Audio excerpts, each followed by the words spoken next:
থাকবে আমার ভাই, ঠিক আছে তো ইনশাআল্লাহ? ভাই আপনাদের সামনে এখন বক্তব্য রাখবেন।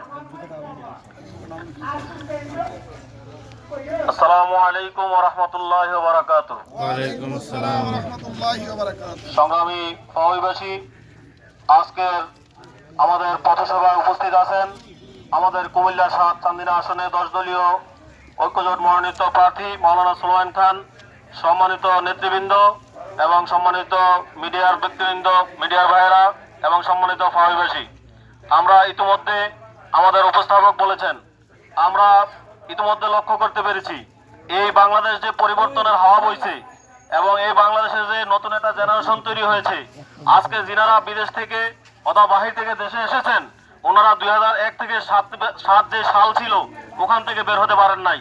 ওনারা এখানে এসে সেই আমাদের ফেসিবাদ যারা বিদায় নিয়েছেন তাদের সেই 71-এর বুলি এবং আমাদের সেই ধর্মীয় ব্যবসার কথা বলে আমাদেরকে মার দেওয়ার চেষ্টা করতেছেন। কিন্তু সময় অনেক গড়িয়েছে। এই 71 শেষ করে আমরা 24 গণ আন্দোলন করে অভ্যুত্থান করে ফেসিবাদকে এই দেশ থেকে বিদায় করে আমরা 10 দলীয় ঐক্যজোট এক বাক্স নিয়ে এসেছি। আমরা আশা করব আপনারা সামনের দিনে 12ই ফেব্রুয়ারি আমাদের মনোনীত প্রার্থী আমাদের যেই সুলাইমান খান সাহেব, আমাদের মোশাররফ ভাই, আমাদের অভি ভাই সেখানে আসেন। সবার মার্কা এখন একটা দেয়ালগড়ি। আমাদের সবাইকে খেয়াল রাখতে হবে, আমরা ভোট কেন্দ্রে গিয়ে দেয়ালগড়িতেই সিলটা মেরে আসতে হবে।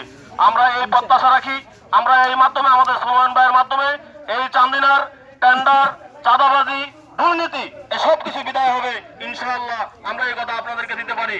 আমরা এতটুকু বলতে পারি, আপনাদের জন্য এই চান্দিনা কুমিল্লা 7 আসনে সরকারের পক্ষ থেকে, আমাদের 10 দলীয় ঐক্যজোটের পক্ষ থেকে, আমাদের জামাত ইসলামের পক্ষ থেকে পলিসি সাবমিট করে আমরা কি করতে চাই সেটা বলা হয়েছে।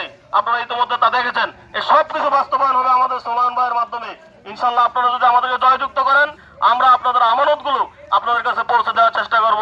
আসসালামু আলাইকুম ওয়া রাহমাতুল্লাহি ওয়া বারাকাতুহু।